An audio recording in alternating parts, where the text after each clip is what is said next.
and welcome to this week's weekly recap of the NPL. Sorry it's a couple of days late. One thing you might notice, and if you don't notice, you should probably see someone about it, is the fact that I'm actually alone this week. Unfortunately, just scheduling and real life mean that I couldn't meet up with Dave or Matty. But I'm going to try and make it so that that doesn't affect the recording or the quality thereof. Even though it probably will, because I couldn't stand listening to myself talk for half an hour, let alone how long this is going to be. So, I am sorry about that, but that's just going to have to happen, I'm afraid. Yes. So, the first game of the week was between the San Antonio Swamperts and the Portland Timbers. Portland Timbers are, of course, coached by Togevoir, and the San Antonio Swamperts are coached by Dallas. So, upon team matchup here, we see that Togevoir has brought a very...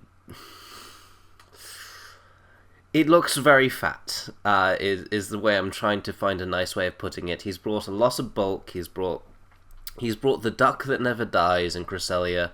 He's brought Milotic, he's brought Hariyama, he's brought Zapdos, which can go physically or specially defensive. Probably specially defensive considering there is a Landorus, but oh well. And there's also a Garchomp, which of course Tank Chomp is very well known nowadays. And on the other side, Dallas looks to have a lot more of an offensive approach to this game. He's got a bunch of offensive threats and a Skarmory and a Gastrodon as well, which can be offensive with the Curse Earthquake set, but is more generally known for its ability to wall things. Yeah, so, but of the two teams, I would say that the Swamperts do have the more offense here, with the Landorus and the Metagross and the Heatran, all combining to make a very potent offensive core. Especially if they all go physically not physically, especially if they all just start wearing down each other's checks like they can. But he has got to be careful because Mega Gardevoir is just so insanely difficult to switch into. Even if it's an Assault Vest Metagross, if it gets burnt on the switch in through Will-O-Wisp or some other means similar to that, it could really hurt the Metagross in its endeavours to check the Gardevoir, and a late game Gardevoir sweep is by no means out of the question here in this sort of matchup for Togevoir. But let's just hop right into the game then, as we see that Dallas led off with his Landorus against the Gardevoir lead. As Toge switches out into his designated Landorus, I counter the Cresselia, and it takes nothing from a U-turn as Skarmory comes in, just tries to set up spikes over it, but that was the threat, but the Toxic was actually what came out, hitting the Zapdos on the switch in, and meaning that the Zapdos will not be able to just wall what it would like to comfortably. Gastrodon does switch in, as it's actually revealed to be a Toxic Orb Hariyama, which is a very interesting development, and that means that it's actually Guts Hariyama, and that looks to have 0 switch-ins on Dallas's team. We do see Close Combat doing a chunk to Skarmory, a good 64%, and Skarmory is the most physically defensive thing there is. The only thing that could have taken less from that would probably have been Celebi, but if it tried to switch in on a knockoff, it would have just gotten blown away. And so we do see the Skarmory taking the Close Combat and killing the Hariyama in return with Brave Bird, but it's left at a rather meager 2%, so it's only really good for Rocky Helmet damage here. And Dallas does save it in case the Garchomp does get Choice Docked into Outrage or something, or if it maybe could recover on something slower than it, depending on speed investment and Cresselia maybe, but not really likely. As Metagross comes in on the Skarmory, takes nothing from a Hyper Voice and kills the incoming Garchomp switching with Ice Punch, as we do not see the Rocky Helmet, leading me to believe that that is not a Tank Chomp in any way, shape or form. As the Cresselia comes in on the Metagross, tanks and Meteor Mash very nicely as it goes for Calm Mind, and just continue setting up Calm Mind. The Heatran does come in, roars the Cresselia out as its Sugar Berry gets broken and takes almost nothing from Hidden Power Ground.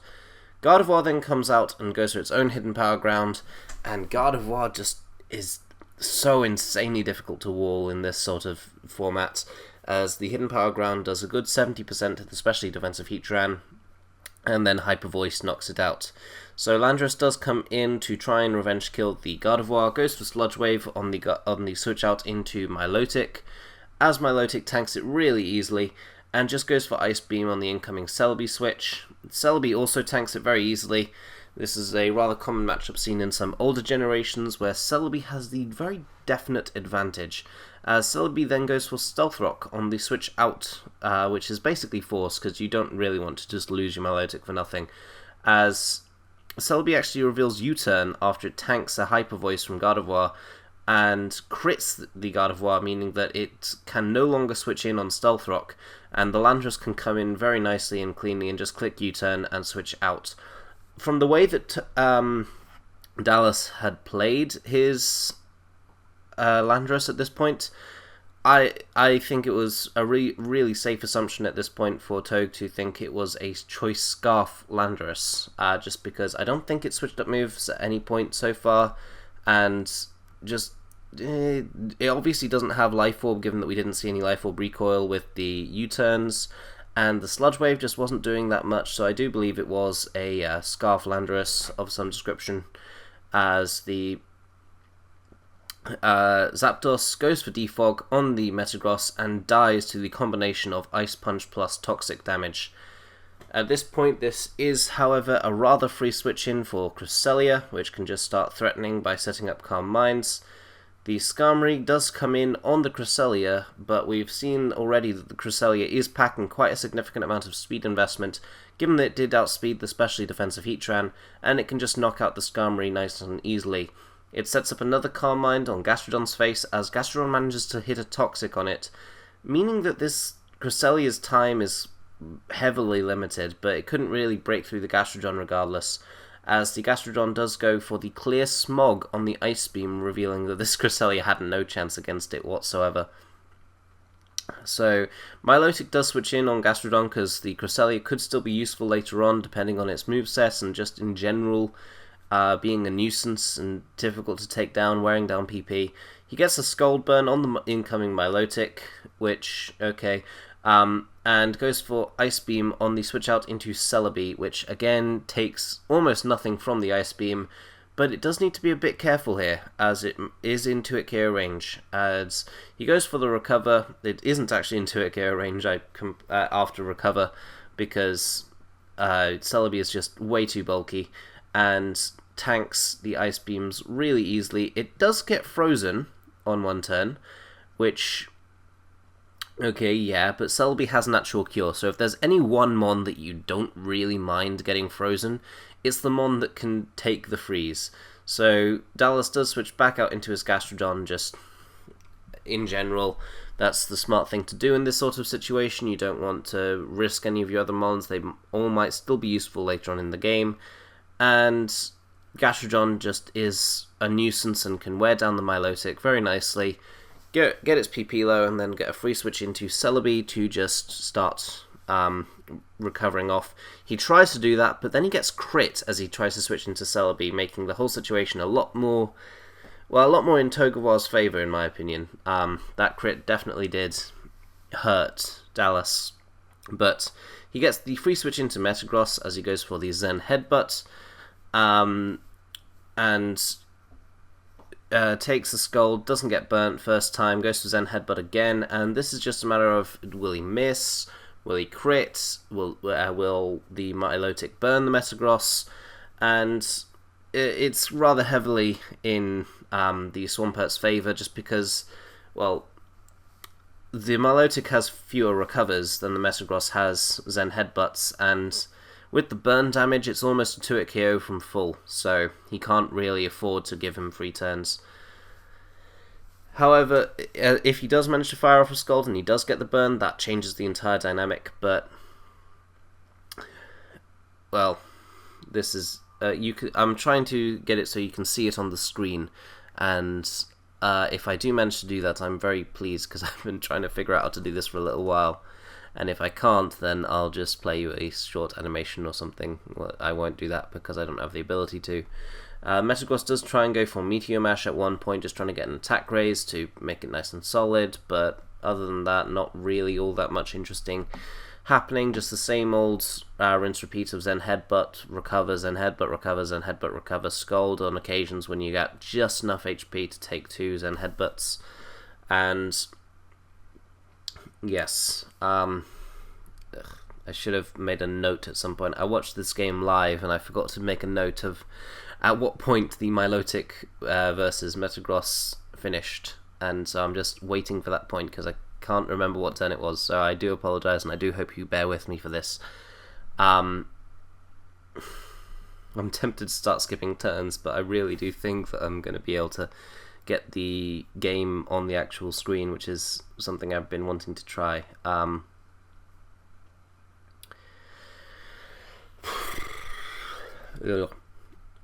So, regardless though, at this point though, it does look like Dallas has a rather definite advantage over Togevoir here, because, well, first of all, the Gastrodon just doesn't really go down in any situation. It just tanks almost all hits.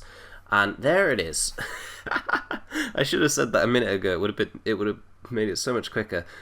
He does get the Scald Burn on the Metagross, meaning that it does go down, as the Milotic is left at just about 50% HP. If the Zen Headbutt hit, but it didn't, so the Milotic is at 71, which is unfortunate for Dallas, of course. He goes out into Landorus and goes straight for the Earth Power, doing a decent chunk to the Milotic, but not enough, as the Milotic does kill the Landorus with the Ice Beam, and then, oh dear. Okay. I'm just going to pause this and say Gastrodon ends up winning this entire thing. It beats the Milotic, it beats the Gardevoir, and it beats the Cresselia. It actually beats the Milotic, then the Cresselia, and then the Gardevoir, which dies to Struggle, which was an interesting end to the game.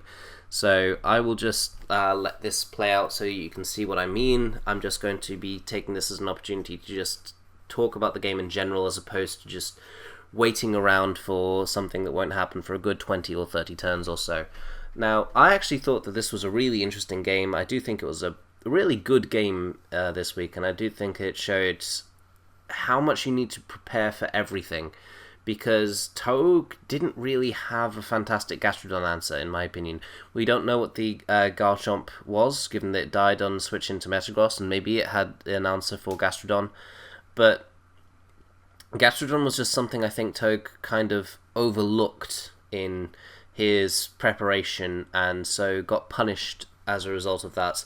Aside from that, he played it pretty fantastically. I do think that he could have possibly preserved his Hariyama, which might have been useful, because obviously Guts Hariyama is not something that something that Gastrodon does not appreciate in any way, shape, or form.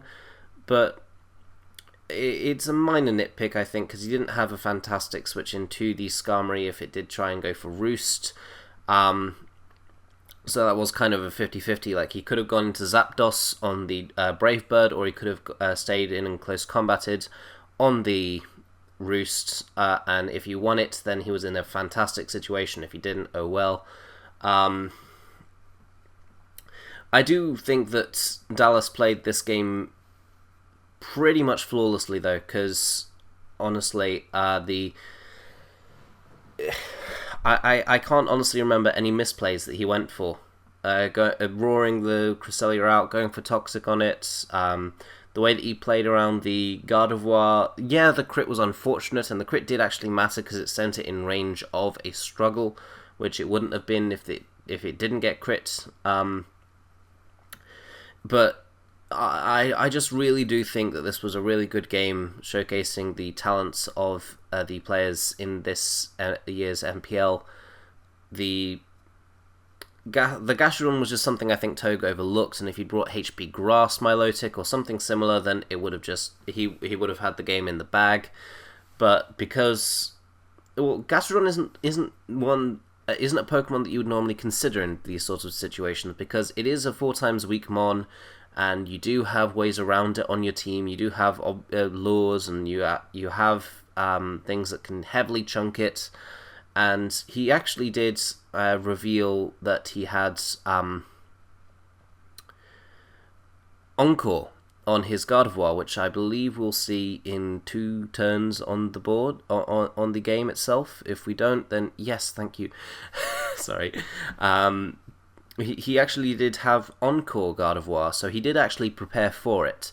Just, he didn't consider the possibility of him being so low that Struggle would kill him, and it was just unfortunate for Togue that the crit meant that he wasn't in such a range. Hyper Voice doesn't manage to 2-KO Gastrodon in any way, shape, or form because Gastrodon is just so bulky. And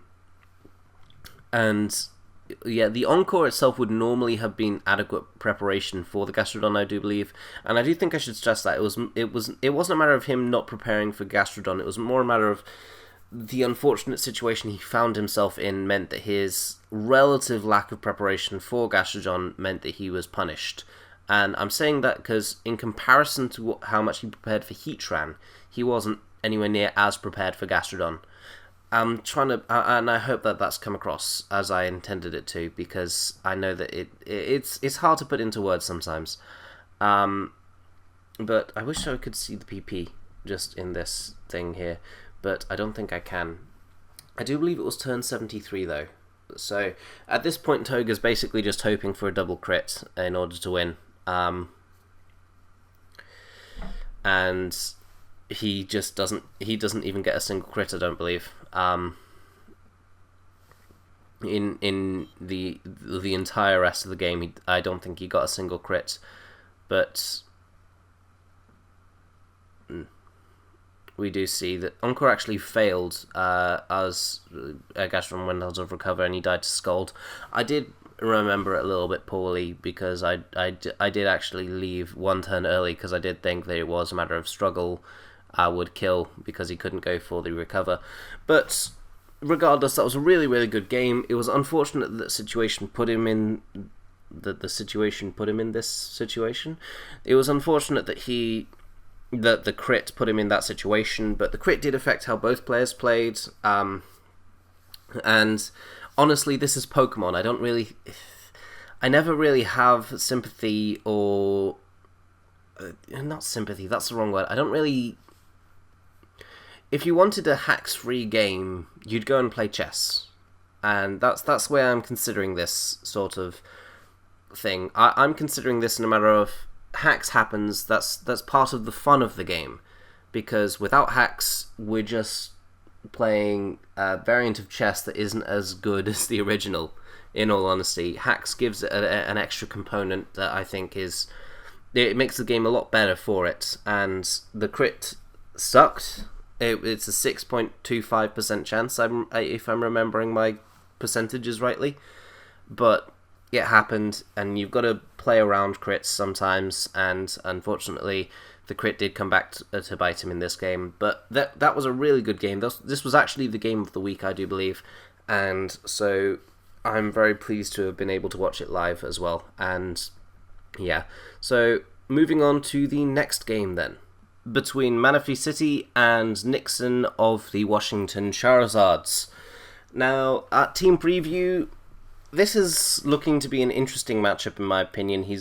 Nixon has brought a rain duo of Politoed Kabutops, which honestly, I do genuinely believe that the most threatening thing in Pokemon is a Kabutops in the rain. It's so tricky to play around in some situations. But at the same time, he doesn't really have a single switch in to the Mega Pinsir. But, I mean, no one has a switch into Mega Pinsir.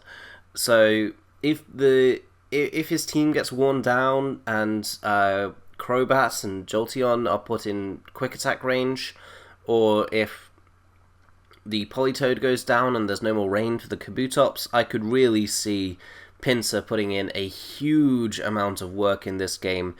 The Crawdaunt can I'm hesitant to even say that it can soft check a Pinsir because Pinsir's just so strong, and that's just one Mon as well. That's one of the most threatening things about it. It's so threatening, but you've got the entire rest of the team to support it, which is what Manaphy City have done this week. They've brought the defog in Skarmory, they brought Wish Passing, they brought Hydreigon to help break down walls, they brought the Volt Switcher to get the free turns into it, and they brought Sylveon to offer good Spadef and everything. And it just looks really, really threatening as a team. I would be rather scared to play that team in a standard play game in just regular OU, let alone when I only have 11 mons to choose from. So I do think that stands as a testament to how good a draft that Manaphy City had, in my opinion. But as I said, I do believe that Kabutops is one of the very few things that I find even more threatening than a Mega Pinsir. So this is an interesting matchup, and let's see how this game goes. So, nearly failed. We see Crobat lead off against Skarmory. They played this game in a custom game as well. It was at all mons set to level 50, which is an interesting... I quite like that. Yeah, it simulates the DS cartridges really well. And Alomomola goes for Scald on the Crobat as it's taunted, as Crobat also taunted the Skarmory, and gets the burn, but oh well. Crobat reveals Super Fang and does 50% to the Alomomola, and when the taunt wears off, Alomomola's at 75% and is able to just switch back out, get back up to full HP, as the Crobat has been whittled quite significantly. So then the Hydreigon comes in, it reveals itself to be Life Orb as it hits the Politoed really hard with the Draco Meteor, and that is really tough to try and deal with. Nixon does make a nice prediction going for Thunderbolt on the incoming Skarmory switch-in, and manages to 2-hit KO it, meaning that Skarmory is limited to only getting up Stealth Rock, as the Sylveon does come in, goes for Hyper Voice, and the Crobat goes down. So the Stealth Rock are there to stay on Nixon's side of the field. And then he decides to sack off his Politoed. Yeah, for reasons. As the Kabutops then comes in and goes for Waterfall on the incoming Alomomola switch-in, goes for Swords Dance, as Alomomola goes for Toxic, revealing that it does have the Lumberry, goes for Swords Dance again, as it avoids the Scald Burn, which is unbelievable, almost nothing manages to do that, and it manages to do it again as well, so that's really impressive. Very well trained Kabutops there, as it goes for X-Scissor and then unfortunately does get revenge killed by the Rotom-Mow coming in on it. And then the Hydreigon comes in, switches back out because the Goodra is just so Spadef, as the Goodra goes for a Dragon Pulse, gets tricked, a Choice Scarf, as the Rotom gets an Assault Vest, and the Rotom goes down to a Sludge Wave. So it is now choice locked into It was choice locked into Sludge Wave, meaning that Pinsir had a free switch in and could go freely for return, and it gets a crit on the Jolteon. I do believe that return plus quick attack plus Stealth Rock might mean that Jolteon dies anyway, but I'm not 100% sure on that. The Hydreigon does come in on the Crocodile, as Crocodile tries to set up Stealth Rock and dies to a Draco Meteor. Then the Goodra comes in, goes for Sludge Wave on the incoming Sylveon switch-in, does not manage to 2-hit KO it, and does not get a poison either, so Manaphy City can just wish up their Sylveon and just click Hyper Voice and win the game. And, well, that's what we see happen. He actually goes for Wish one more time just to try and secure it even more firmly, as but the Goodra can't take 2 Hyper Voices, and even a crit wouldn't kill the Sylveon at that range of HP. It might have, but it would have been a roll. But regardless, we do see that Manaphy City does pick up the 3-0 win over the Washington Charizards. And yeah, I just think that was... The turn, I think it must have been a misclick by Nixon, where he switched out into his Politoed when the rain was still up. I think it was either a misclick or he miscounted rain turns, or he didn't see them or something. But it just didn't end up working. The crit was unfortunate on Jolteon, but as I do say, I do think that return plus quick attack plus Stealth Rock damage does kill, especially if he is adamant. And yeah, the rest of the game was just really simple, really. I do really think that Manaphy City have a very threatening team, and Nixon just couldn't stop them from just wreaking havoc, in my personal opinion. So anyway, that is the end of that game. I do believe that that was also a very nice game. Well, not necessarily a nice... It was a good game. It was definitely a good game. So now we are moving on to our next game this week between... okay, yes, it's between Toronto and Fogg, coach of the Colorado Avalanche. So you should be able to see it now. The replay wasn't working properly, and if the replays aren't going to work on this, I do apologize. I am trying to incorporate the replays into this so it's easy to follow along what I'm saying. If it doesn't work, I'm sorry, but there's nothing I can really do about that. And we do see an interesting pair of matchups here, as we see Altaria, Chansey, Rotom W, Klefki, Entei, and Mew matching up against Jolt's team with Clefable, Latios, Jirachi, Lucario, Gliscor, and Talonflame. And what I said about Manaphy City in the last game is just what I'm going to say about Jolt in this game as well. That team looks to... I would be scared. I would encounter that team on the OU ladder, I do believe. And it just looks so threatening. Yeah, it's a Mega Latios as opposed to a regular Latios, but that's the only real difference as to what you would see on regular OU. And Mega Latios is arguably better in this format than regular Latios is. Wait, what did I just say? Did I say Mega is better than regular or the other way around? I do mean that Mega is better than regular in Draft League format. And that's just such a scary looking team. The dual steals to wear down the Rotom W, the Gliscor to just be so annoying and difficult to kill, the Talonflame offering a huge potential win con if the Rotom W does go down as another way of wearing it down, the Clefable to just potentially sweep. All it needs is one free turn to sweep. Despite me absolutely hating Cosmic Power Clefable. And the Mega Latios is obviously just really threatening. He does need to be a little bit careful though, because the Altaria could be very threatening depending on what moves it's running, and if it's got proper ways to hit the Jirachi and the Talonflame. I do believe that will be Spadef Talonflame just based on Fire Blast's Altaria does look a bit threatening, and if it is Choice Banded or something similar to that, it would be really difficult to deal with, honestly. Although obviously he does have different ways of helping out in that end. The Entei is also something that could potentially work. It would need to be used... I think for the Entei to work, it would need to be used in the earlier game in this matchup, just because the Gliscor, once it gets the Poison Heal, can switch in on Entei without any real worries whatsoever. As for the rest of Fogg's team, I don't really like it, to be quite honest. The Chansey feels kind of out of place on this sort of team. The Rotom W, Klefki, Mew, yeah, that's something I could see on balance. The Chansey just looks to drain all momentum away, and it just looks very surprising. The Mew is obviously a potential threat, but I've given up deciding what Mew is going to be just based on team preview. We have no way of knowing. Mew can be literally anything.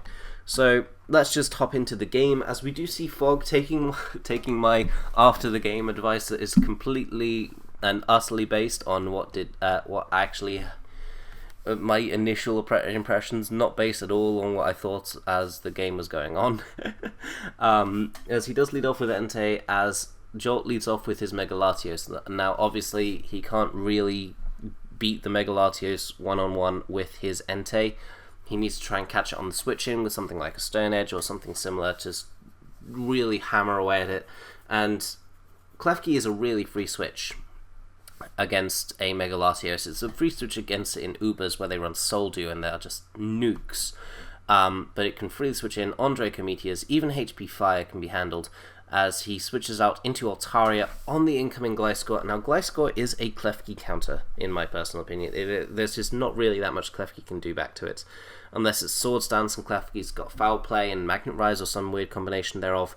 But the Altaria is in, it was in, and Talonflame switched in as, well, hang on, let me just catch up. So Gliscor was in, and he switched out into Talonflame as Fog switched his Altaria out into his Rotom, and then after that, obviously Jolt doesn't want Talonflame taking on the Rotom, as it has, so he switched out into his Clefable as it gets burnt by Will-O-Wisp, as Fog was predicting the switch into something else. And then he just Volt switches into his Entei on a Moonblast, and jokes in the chat that Specs Entei is ruined. Now that we're caught up, Jolt withdraws Clefable and sends out Gliscor as Sacred Fire does a good 53%, but after Poison Heal, it's not enough, unfortunately, as he switches out into Klefki on the Gliscor and sets up a Reflect as Gliscor goes for the knockoff, obviously just trying to predict the Magnet Rise or something similar. He goes for Swords Dance as Klefki lays up a layer of spikes, and if he had Foul Play, that would have been the turn to use it, but he doesn't appear to. As he switches out into his Rotom, it still takes nothing from +2 knockoff because it is behind a Reflect, and he manages to get the free switch into his Altaria on the incoming Mega Latios. Now this Altaria is a Heat Wave variant, which I kind of disagree with, and I'll explain why later, as he goes for Will-O-Wisp on the incoming Chansey switch, as the Chansey then gets taunted by the Talonflame, meaning that it cannot paralyze it. And taunted Chansey is just complete Gliscor bait, and knowing this, Fog goes out into his Klefki. I'm still somewhat surprised that he hadn't gone for Earthquake before that turn, but he does go for it as the Rotom does come in and goes for Pain Split on the incoming Mega Latios. Now this means that it is again a free switch out into Klefki, as the Latios does manage to get off a Defog, but Klefki goes for the Thunder Wave on the incoming Gliscor. Sets up a Reflect and takes only 26% from the Earthquake from Gliscor, as Gliscor then goes for a knockoff, predicting the Rotom switch in, but Altaria comes in and doubles out into Rotom, predicting the Talonflame very nicely, as he goes for Hydro Pump and doesn't manage to 2-hit KO the Clefable. He actually gets a crit on Volt Switch, and if he got the crit on the Hydro Pump as he went for it, that would have knocked out the Clefable. But he didn't, as he goes out into his Entei. We could tell from the damage on Gliscor earlier that that is a Choice Banded Entei, and it goes for a Sacred Fire again on the Gliscor switch, and doesn't do it KO it. He goes for Sacred Fire again in case Jolt over-predicted, which Jolt did. He knocked off the Choice Band, and while it was a roll, if the Sacred Fire could kill from there, he does just decide to be nice and safe and goes out into his Mega Latios. Especially given that he knows that he can heal his Gliscor up for basically nothing on things like the Klefki later on. And so Jolt sets up a Cosmic Power with Clefable as Fog switches out into his Entei, trying to just whisk past it, and we do see that the Sacred Fire does nothing without the Choice Band, and with the Cosmic Power already up, and Jolt reveals that he is actually Calm Mind Cosmic Power. So Chansey comes in on the Clefable, and like this, we've all seen where Jolt goes from here. He loves his Cosmic Power Clefables. The only way that Fog can win this is with a crit, and one just isn't going to come. Even if he did crit, he would need to crit twice, I do believe, in order to actually kill this Clefable, because Clefable is just so ridiculously bulky. The Clefable is able to use the Rotom as kind of just setup fodder, though. It can't really deal with it. Even the only way he could have dealt with it is if he did get a crit with Hydro Pump, and it would have been a roll from then anyway, as we did see the Hydro Pump would have done about 40 or so %. As he's able to get up to plus 6 in Spadef and special attack, and +2 with his defense, as he's able to just knock out the Rotom. The Klefki comes in and can't really do anything to the Clefable, as it just goes for a spike, and the Clefable can't be killed, unfortunately. And I say unfortunately not because I want Jolt to lose. I say unfortunately because I really don't like Cosmic Power Clefable. I just don't like it. It's not. I don't think it's a good set in most standard play, and I don't like seeing the fact that it can actually work. It just goes against all my beliefs. I am joking, by the way. Obviously, this is a draft league and it's completely different to standard play, as we do see the Clefable just cleaning up the game really quite easily. It's just a personal dislike of mine, as Clefable just solos the entire team, resulting in a 6-0 victory for Toronto over the Colorado Avalanche. I really don't like Cosmic Power Clefable, but at the same time I do think that Fog could probably have prepared a bit better for it, because while I don't like Cosmic Power Clefable, Jolt loves it. He's brought it several times in the past few seasons, and there wasn't really any preparation for it. I mean, Choice Banded Entei kind of, but we did see that Choice Banded Entei at +1 wouldn't have done over 50%. Just based on the roll from Sacred Fire on the Clefable after it did about 30% when Clefable was at +1, as Jolt roosted just to scout off the damage, see if he had an Iron Head or something.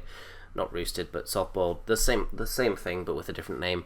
And yeah, so I do think that there could have been a little bit better preparation there from Fog. But aside from that, it was just a matter of, like, Jolt definitely had the matchup, and the Clefable won him the game. It's a little bit sad to see it be a 6-0, because I don't think it was a 6. I don't think it should have been as bad a loss as a 6-0 loss looks to be. But at the same time, if you don't prepare for the Cosmic Power Clefable and your opponent brings it, well, you've lost, unfortunately. So let's move on now to the next game between Taft and Richard, or in other words, the New York Metangs versus the Oakland Rosa Raiders. Or the Oakland Rosa Raids. I'm not entirely certain if there's an R at the end or not. But we do see, of course, there's a... just to explain why I'm chuckling a little bit, I was playing someone in Draft League and they had a Tornadus I, and I misread it and thought it was a Tornadus T, so I was just seeing the Tornadus I and chuckling to myself at it. But we do see in this game Megalopony, Vaporeon... Megalopony plus like 4 walls plus Staraptor, because 3 walls then, because Sableye, Florges, and Vaporeon are all kind of wally, but Roserade is more versatile than that, and I shouldn't just diminish it to the role of wall immediately upon seeing it. I actually really do like the synergy of the Roseraders team in this matchup, just the overwhelming physical offense duo of Lopunny and Staraptor, and the backup checks that it has to a lot of things. The Florges Vaporeon combo checks most attackers. We've seen Roserade do really well in previous weeks, and Sableye is just, as I've said before, really annoying. It's not quite as annoying as some other mons, but it can be really obnoxious just and a really good mon, and I really do think that he's using it very well. And on Taft's end, we see a lot more offense on his team. We see Toxicroak, Haxorus, Cobalion, Hooper, Donphan, and Thundurus Incarnate form. Now, wait, no, Thundurus Terrian form. I'm messing them up so often nowadays. Now, the only thing on that team that I think could be in any way, shape, or form not called outright offensive is the Donphan, which can kind of fulfill a role as a defensive spinner, but I do think that he's definitely more offensively inclined with this sort of team, because there's not really a defensive set that Toxicroak or something could run. So I do think that this is an interesting matchup. I would give a slight edge to Richard at just from team preview, because, well, the Mega Lopunny outspeeds everything, and with the slightest bit of chip damage can kill everything but the Donphan, which I think gets 2-hit KO'd without heavy investment.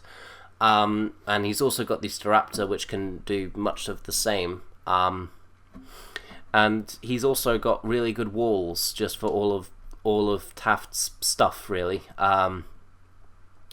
The Sableye can pretty much deal with the Toxicroak, the Florges can deal with the Thunderous Incarnate, and kinda the Hooper, but he's got backup ways to deal with the Hooper as well. The Roserade can just be generally useful in dealing with, well, not dealing with, but just in general, it can be useful coming in on things, on predicted hits that it can take easily and just firing off heavy attacks.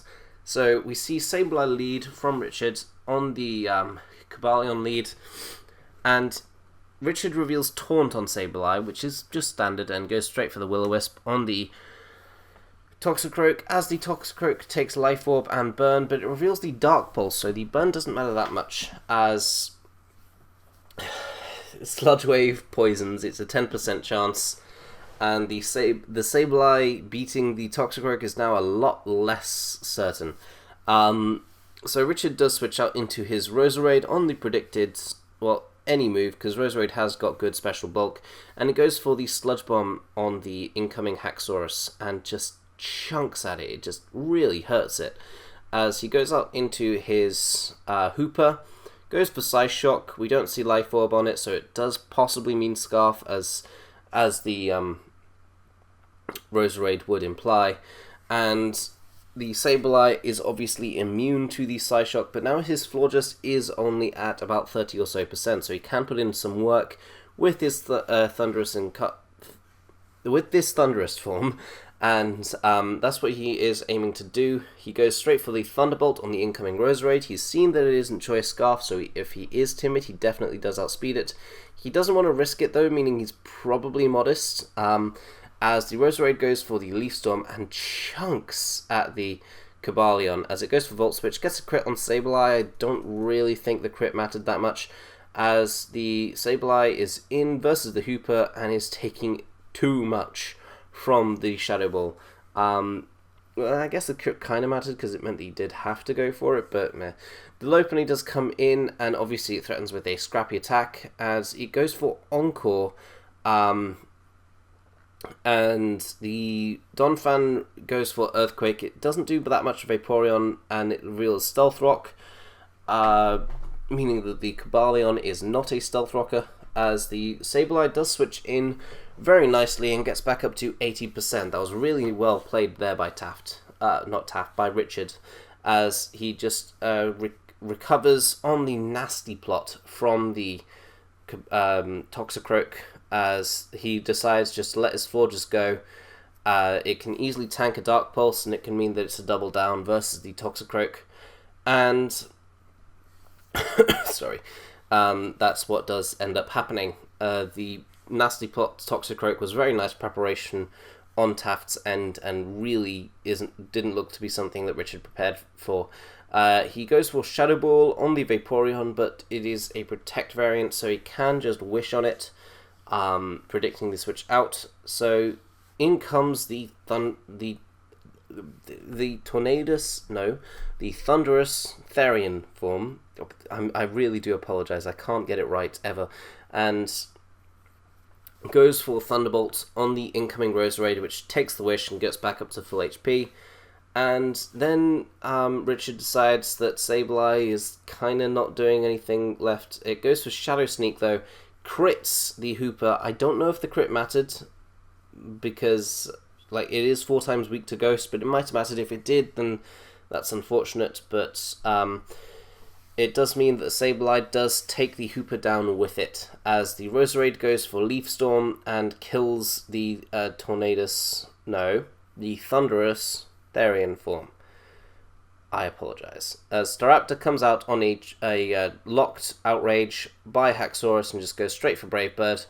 The Cobalion goes for Volt Switch on the Staraptor. Now, the way the Staraptor was brought in led me to believe it was a Choice Scarf one, so that might be a Choice Scarf Cobalion as well. And the Staraptor dies to the Ice Shard by the Donphan. But the Donphan can't really do that much to Vaporeon. It goes for the knockoff, just trying to get rid of its leftovers. And then Vaporeon can just Scald it down. It can put it to within range of 1 attack. And not only that though, he can just Wish and be back up at near full HP when he takes down the Donphan, which is what he chooses to do. He's at 84%, taking on a probably choice Scarf Cobalion. He goes for Protect, just scouting out his move choice, and then he can just Wish Up and let the Spadef drops help him in his cause, but I am wrong because that didn't happen, because that was something else, and he just goes for Scald and kills the Cobalion with the aid of the Spadef drop. So, yes, I do believe that was a good game. It was actually a lot closer than I thought it would be at Team Preview. I did think that Tafts played better than I think he prepared, but I do think that it was, as always, this is a really good match. No one in the NPL is bad in any way, shape or form. They're all good players and they're all good at preparation and all that. It's just a matter of overlooking things occasionally, and I do think that there was just a little bit more synergy to Richard's team defensively, and that just allowed him the extra breathing room he needed to win this game. But if Taft had won this game, I wouldn't have been very surprised at all. And so we do see that ends up in a 2-0 victory for Richard of the Rosa Raiders, and Taft is left wanting a win against them. He did play well, and I do think that some of the choices that he did bring were interesting. I do think that the Lopunny could have gone straight for the attack against the Hooper, which is the only real thing I disagreed with, and that's pretty much it. Oh, I do think I forgot to mention. Oh no, I'll come back to it at a later date. Yeah, so let's move on to our next game. Between the Montreal Cobalions and Trev and his Atlanta Braviaries. Now, Dave is unfortunately unable to be with me today. He actually did a little bit of work for me on this, just helping me with the images and stuff, which I really do appreciate, because this takes a long time to edit and do all the pictures and all stuff for. But yes, I'll mention at the end of the game, because it will lead into the next one very nicely. We do see in the opening, from Team Preview rather, that Trev has brought a really fat team. Blissey, Reuniclus, Deblade, but it feels kind of counterintuitive to call it a fat team when he's got so many breakers on it. He's got Greninja, which just it kills balanced teams normally. He's got Reuniclus, which is in no way a weak Pokemon. He's got Emboar, which has almost no switch-ins, and his Deblade, I think, at this point in the season, has over half of his kills. So, calling it a fat team is kind of being a little offensive to the team itself, in my opinion. I think it's more of a matter of, he's got a lot of bulk behind a lot of power, and I think that's really working very well for him this season. As we see that Dave has brought Ferrothorn, Nidoking, Charizard, Slowbro, Excadrill, and Keldeo. Now, sorry, one moment. Dave drafted Charizard X, I do believe. Sorry, let me just check that. I don't want to get. Yes, he did. He did draft Charizard X. I knew he did. It's too late. I'm doing this at 1 o'clock in the morning. I'm sorry if I'm wrong about what I'm saying, but he did draft Charizard X, and I think that is really threatening in this matchup. A +1 Charizard X, if the Seismitoad has been weakened a little bit, just plows through Trev's team with not that much effort, to be quite honest. And he has got the Nidoking, the Ferrothorn, and the Keldeo to all help in bringing the Seismitoad down to a reasonable amount of HP. And speaking of the Keldeo, it is also a really big threat to Trev's team. Just in general, all of its attacks can do significant amount of damage to everything not named a Seismitoad, and he obviously needs a Seismitoad very healthy. Mind, finding room to set up with Charizard is going to be a little bit hard unless it's like a substitute variant on Blissey as it tries to go for a status move or something. But yeah, I do actually think that this is a really evenly matched matchup, if that makes any sense. The Nidoking is one of my favourite Pokemon to use in this format. I'm using it in the Minors League myself, and it can be catered really well to almost any team. The Keldeo and Charizard combination is really difficult for Trev to be able to overcome, in my opinion, just looking at the team and the way it's structured. And Excadrill can be a really fantastic late game cleaner again once the Seismitoad is gone, and potentially the Greninja as well, because we have seen Trev dig into Greninja's move pool and pick up Water Shuriken to give it priority. So no fair game here. The Ferrothorn is going to be probably not that useful in this matchup, unfortunately, given that the Doublade, the Emboar, the Reuniclus, and the Greninja, depending on if Greninja has HP Fire or not, all don't really care about it. And yeah, so he's got one useless Mon, but that's kind of counteracted by the fact that he's got so many things that are only checked by one Pokemon on Trev's team, and if he can get rid of that one Pokemon, he's in a really good situation. So we do see a Slowbro lead from the Montreal Cobalions as it goes for Thunder Wave on the Reuniclus. The Reuniclus does get fully paralyzed, but that happens. As the Slowbro goes for the Scald, as it gets hit by Infestation, which is something Trevor's brought a fair few times now, which is interesting. Slowbro goes for another Scald as Reuniclus misses a Toxic.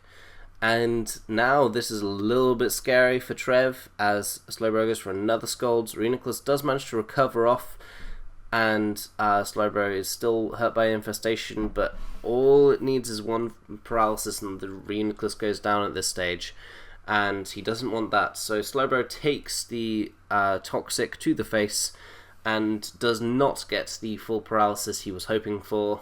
It is 1 in 4, it's perfectly reasonable to go for it, and then he gets freed from Infestation and just switches out into his Excadrill on the switch out into the Emboar. So Blissey then comes in on the Excadrill and takes 51%. So that's a hefty chunk.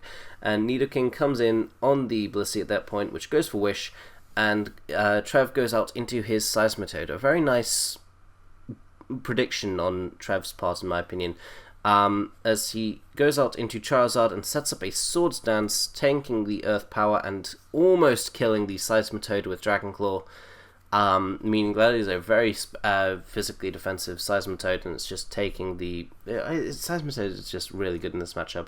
But it does go down to the Excadrill, and if he wasn't Dragon Dance, that did make a lot more sense. He reveals Rapid Spin on the Excadrill to get rid of the Stealth Rock, which the Seismitoad took down, taking good advantage of the fact that Trev did think that it would have been a Scarf... the Scarf Excadrill, so very well played there on Dave's part as he goes out into his Ferrothorn and goes for the Power Whip on the Emboar, as he actually reveals himself to be a Focus Sash Ferrothorn and reveals T-Wave on the Emboar, and unfortunately this is not enough for the Ferrothorn to outspeed the Emboar to get up his own Stealth Rock, so the Ferrothorn does go down.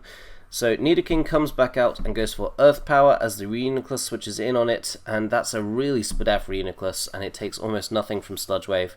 And he doesn't get the full power again, so the Reuniclus can just sit on it. And Excadrill comes in on the Reuniclus, and Reuniclus takes 41% as it goes for a HP Fire. It could have been any other HP, but I do believe it would have been Fire, given that there was a Ferrothorn in the wings as well. And Excadrill ends up getting revenge killed by the Doublade, which is unfortunate because... Well, it's unfortunate for Dave because he would have wanted to use the Excadrill to check the Doublade in ways.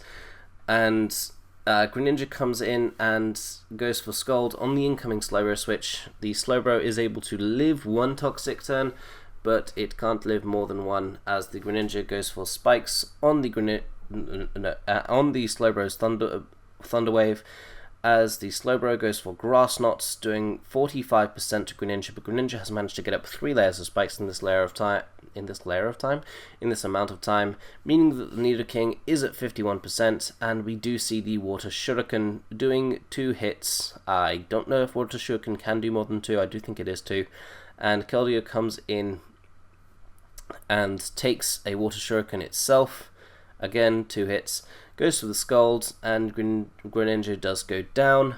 The Doublade comes out here, takes a Scald, does 54% as it goes for the Shadow Claw, and that leaves it just out of range of the Shadow Sneak, meaning that the Doublade does go down. Blissey comes in at 61%, and the Keldeo is choice locked into Scald, so he cannot go for Secret Sword to kill the Blissey, and the Blissey does manage to pick up the kill on Keldeo. And that was a really close game between Trev and Dave, and I think that Dave put in a very good showing there. And because Trev is one of the high performers this year, I do believe, as you will no doubt see. I don't have their individual records, but I do think that Trev has been doing very well this year, and yeah, I do think that a 1-0 loss to a very good player is something that he can take pride in, especially considering the Reuniclus not getting paralyzed several times. And I know it's a matter of wanting hacks, sort of, and a lot of people don't like that in any way, but I don't think it's a matter of wanting hacks so much as it is trying to play the odds, and you've got a 25% chance each turn that he's going to get fully paralyzed, and to never get it is a little bit unlucky, but oops. Sorry, it's a little bit unlucky, but take nothing away from Trev. He played this game really well. Played really fantastically around threats that I really didn't think he'd be able to when I saw his team preview. That was obviously a really specially defensive Reuniclus, though, to only take 28% from a Nidoking. And yeah, I just think that this was a really good game between two really good players in the NPL, and unfortunately that does mean that I do have to go on to the next game between Matty, who has graciously stepped in to replace me last week, between Matty and his St. Louis Reshiram versus the Phoenix Sunkern. Now, the replay is down, and while I have managed to get the results being 2-0, and I managed to get the image page, I don't know what happened in the game itself, which is unfortunate. It was a 2-0 victory for the Phoenix Sunkern against Matty, and I will leave a link in the description to Matty's channel, or in the comments, depending on whereabouts it is, because I know that he did post a video explaining his thought process, but with the rest of the video hopefully having the replay thing, I'm trying to make it so it's all consistent, and oh well, yeah, so that's a little bit unfortunate there, but that does mean that I do have a chance to talk about what I forgot to talk about earlier with the Heatwave Altaria. Now, I do understand having a fire move on Altaria. He did have the Jirachi, he also had the Lucario, which could have switched in. I'm a little bit annoyed about the Heatwave Altaria for a different reason, though. I'm a little bit annoyed about it just because I think that you should either go Flamethrower or you should go Fire Blast, unless there's a specific KO that Heatwave gets that Flamethrower doesn't, and you really don't want to miss any Fire Blasts, because the extra 5 power, I mean, it's going to do almost nothing in any situation, and you do open yourself up to those missed chances. I don't believe it picks up any notable 2-hit KOs, and while Fire Blast definitely does do that, if you are going for power, you should go for Fire Blast. Even if you are going to risk the miss being 10% more likely, I think that that's a risk that you've got to take if you are trying to get the extra power to get those 2-hit KOs. I don't think Heatwave was a good decision there, and that's the only real nitpick I think I have throughout this entire week, really. I do think there was a couple occasions where people could have played a little bit better, but honestly, this was just a really good week again, and we've been really lucky so far because the NPL has been good week after good week after good week of all really good matches. And yeah, the only decisive win was Jolt, and with his win against the Colorado Avalogs with the Cosmic Power Clefable. Thanks, Jolt. And yeah, that's the only 6-0 this week. There was nothing else that was any better than a 3-0, and it was just all really good, really close games, and I was really pleased with the quality of them this week. So I hope that you are too, and I will see you next week. And I hope that we'll finally have me and Dave back together, because we are meant to be the two co-hosts, and I think we've only been together for 1 week throughout the entire season so far. So I will see you all next time. I hope you have a nice day. Bye.